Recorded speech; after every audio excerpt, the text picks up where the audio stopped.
Hello, everyone. I'm Rebecca Weber, and today's interview is sure to lift you up and give you great hope. Joining me now is Robert Bobby Charles, AMAC spokesman. Bobby, what a joy to have you with me this morning.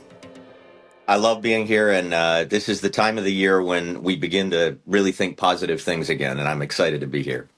It really is. And what a thrill, Bobby, it is to see your new book out in hardcover and softcover and getting such good reviews. And I tell you, I'm thrilled to talk about this book because there's so much in this book that more and more Americans will need to get their hands on, but also hear about, because these are the kinds of stories that really lift us up.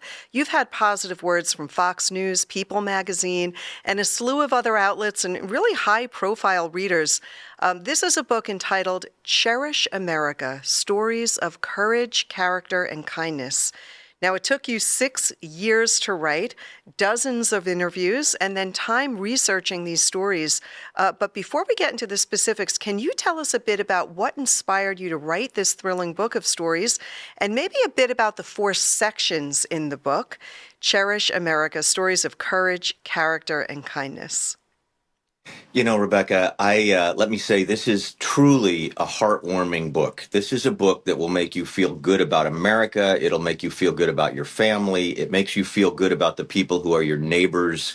And I think we've heard so much in recent years that was cynical and kind of pushing us down. And this book is based on faith and freedom and a feeling of trust again in our fellow Americans. So what really caused me to write the book, to be honest, and we haven't talked about this before, is that I read a book one time when my kids were reading the book, something about the history of history. And one of the facts I remember from this book was that if you took all the books in the world from all the libraries in the world and you put them all together in one place, it would be less than 1% of what actually happened. And so the only way that you remember things is by writing them down. And in my view, the way that we remember things best is through stories. So in this book, as you just mentioned, there are 4 sections. The first one is called Courageous Souls, and it's 10 or 15 people, it's actually more than 15, I guess, in that first section, who are people that there was a moment in time when courage was required of them. Something extraordinary was required of them. And they didn't know if they had the courage to do it, but they tried. And they did it. Now, some of those are instantaneous. There's a story about a young man who understands that a house is burning, and he just instinctively goes into the house before the fire department can even get there, and he saves the lives of 2 young children. There are 3 stories about teachers who are former veterans, one World War II, one Korea, and one Vietnam. I'll just focus on the Korean one. These are all people that I spent time with over the course of my lifetime. And the one in Korea is a teacher, a math teacher, who actually turns out to have been the first donor of an organ to another person. He gave his kidney to his identical twin brother and saved his twin brother's life. They had never done an organ transplant before, and he insisted that they try it at great risk to himself. Very unsung about it, never talked about it, always cheerful, saved his brother's life, and last year there were 300,000 organ transplants. So another one is one of my close friends who was one of the 2 F-16 pilots who was fully armed on 9/11, and how he felt about that 20 years later. Others are people that you've never heard of in your life, but they did something truly heroic, and some of them are mothers, some are fathers, some are nurses. The second big portion of this book, which is also incredibly heartwarming, is places where America has made an impact. And so I spend time on Normandy Beach and walk the beach and tell you about it. I spend time in Poland during the period of time when I was there, during the period of time when Reagan was encouraging them and solidarity to reach for freedom. Another one is time when I was with Colin Powell, Assistant Secretary of State, and around the world in places like Laos, where people think, well, who could ever know what what America was that far away, and yet we have this unbelievable footprint that we leave all over the world of goodness. And a lot of the theme in this book, a lot of the sort of cornerstone ideas are that Alexander de Tocqueville once said to us that America is great because we are good. And if we ever forget to be good or fail to be good, we will not be great. And so this is a reminder of what it means to be great. And in fact, your father is in this book, Rebecca. He's in the last section of the book, which has to do with being a modern founder. And so Alexander de Tocqueville, again, he fits perfectly into what Alexander de Tocqueville said would save this country. Associations centered on freedom, and in particular on churches, but in general on freedom and on preserving our liberties, were going to be essential to the preservation of the country. And AMAC, of course, was a brainchild of your father's. Your father and mother threw their entire life savings into it, and it's an example of what really America is all about. The third section of the book, which is the one I omitted, is about time that I spent with Colin Powell, very personal stories with Ronald Reagan, George Herbert Walker Bush, Colin Powell, and a few of the Apollo astronauts, including Buzz Aldrin. And those stories, which I can roll out for you further, but the short of it is those stories are stories no one has ever heard, that are, I've told, earlier on, said to people like Buzz, if we don't write these stories down, no one will ever know them. And so I'm going to write them down. And actually, Buzz was sufficiently impressed by the historic nature of what was going on in this book, all 4 sections, by the way, that he wrote the foreword to the book. So the truth be told, this is a book that would make a great Christmas gift. It would make a great gift for anybody. But the reality is, of course, if you join AMAC and you get this book, you join AMAC and you give four AMAC memberships away to your friends, you get books that are signed by me that you can give away to your friends. And I'll tell you, no one will regret getting this book. This is truly, I think it's the best piece of writing I've ever done. And it's really because it's about people whose lives touched me in doing the interviews with them. Some of these people are just so profound, Rebecca. What they did in life, they don't think is that important. Some of them are military aviators. One of them is a friend of mine who has 41 saves in Afghanistan. He was a Black Hawk pilot in charge of saving people, special operators, when they got in trouble.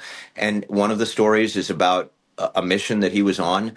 So the short of it is, if you're looking for something that makes you feel good about America, about your fellow citizen, those values that our parents and grandparents taught us, those are all wrapped up in this book. And it's Cherish America, Stories of Courage, Character, and Kindness. It's just a great book about how great Americans really are.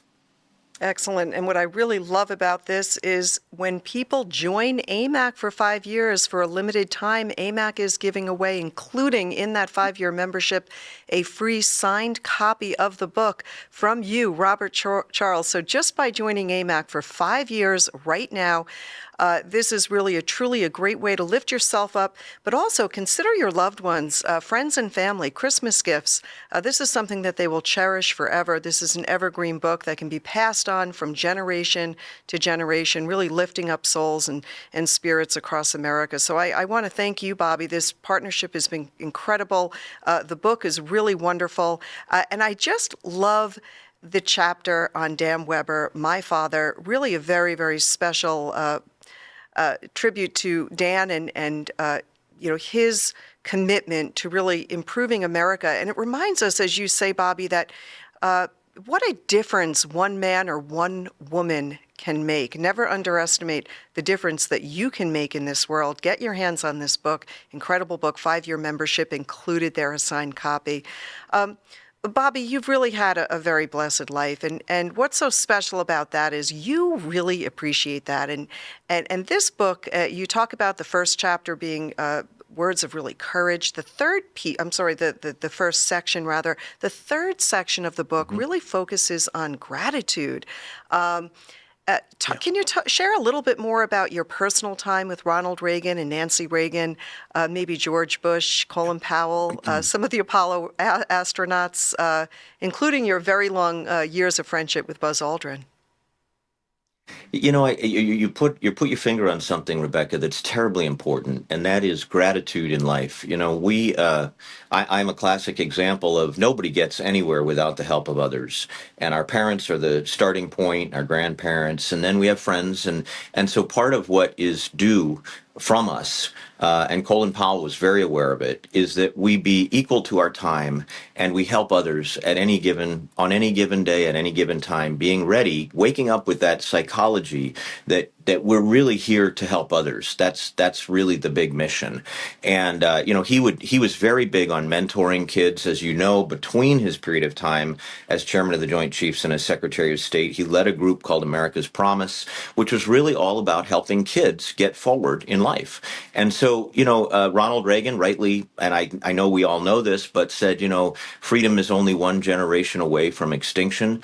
What he's really talking about is we have to teach, and these stories teach. They don't teach in an in-your-face kind of way. They teach in a gentle kind of very digestible way. I mean, you could get this book and give it to grandchildren. It's a perfect book for that. It's explaining the kinds of things that we all experienced, but that we sometimes forget to write down. And we do. We all forget. I have long chunks of my time where I didn't write down things, and I wish I had, because they were extraordinary, beautiful things that happened, and I just sort of lived them. Maybe it was things that my kids said when they were growing up, or that I loved what was happening around me so much that I didn't write it down. Well, these are things that did get written down. And so Ronald Reagan, for example, was a man who was not only incredibly funny, and his humor comes through in this book. I mean, you will laugh at some of the stories about Reagan, but he was also an extraordinarily kind person. And so in his true life, day-to-day life, not on camera, off camera, he would do kind acts for people. In fact, I don't have this story in the book, and I've never told it before except right here on air right now, but when he was toward the end of his time, you remember that he had Alzheimer's, and he wrote a letter to the American people saying, I'm going to go through this last goodbye, and I'm doing it to, I wanted to highlight that I'm going through this just like anyone else would have to go through it. But people came back to me who were very close to him and said, it's extraordinary. As the disease progressed, he never lost his kindness toward people. He always remained kind. He would hold an elevator door, probably couldn't tell you in any depth what was happening, in the world, but he was still kind by heart. Colin Powell, equally kind. And of course, Colin Powell had been Ronald Reagan's national security advisor.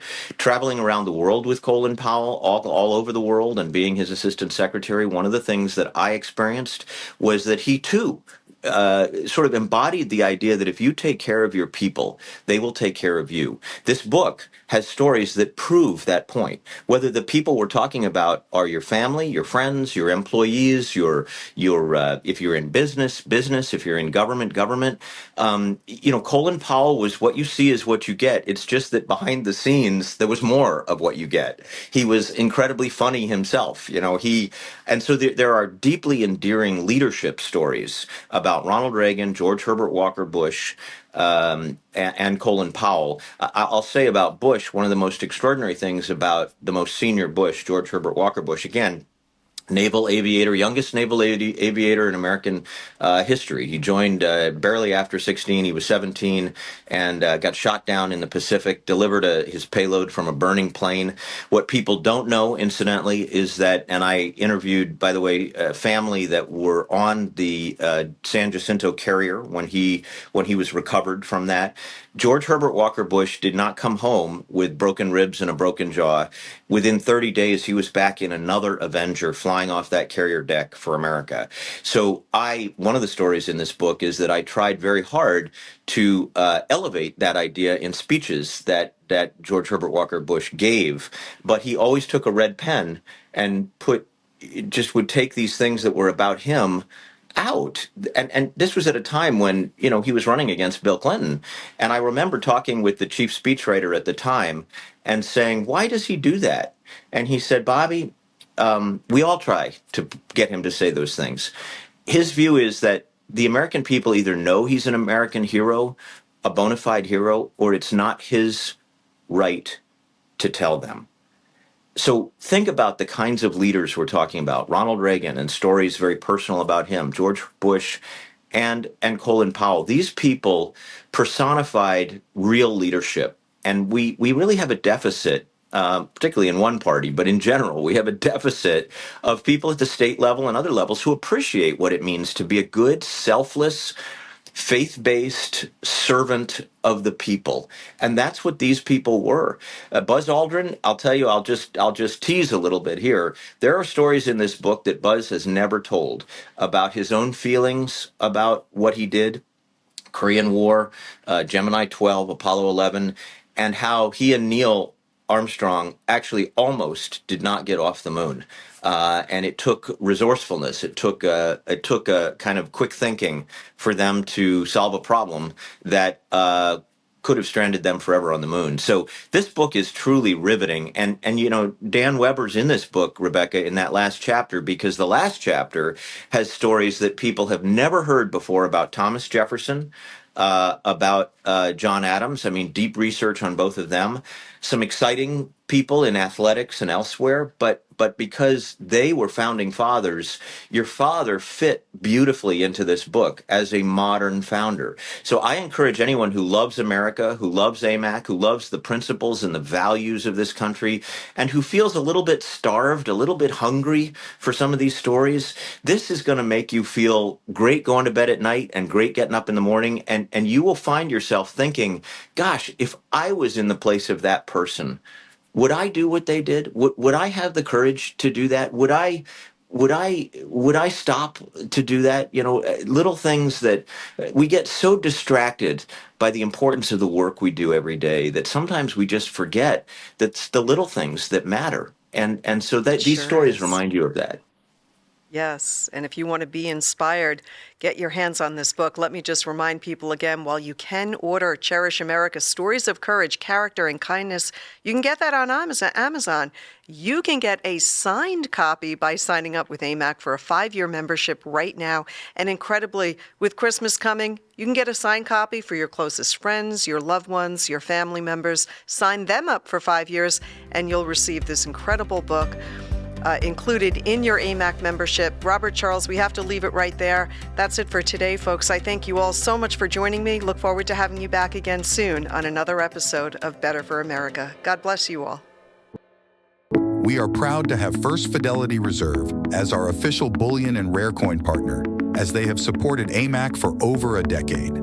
They are offering our members a free copy of their award-winning Precious Metals Guide to make investing in gold and silver safe and easy for you. Over the past 4 presidential election cycles, gold has trended upward, and this year looks to be the same, as experts estimate gold will gain 25% in 2024. So, don't miss out on $2,500 gold. Call First Fidelity Reserve, 800-336-1630. That's 800-336-1630, and get your free 38-page Precious Metals Guide today.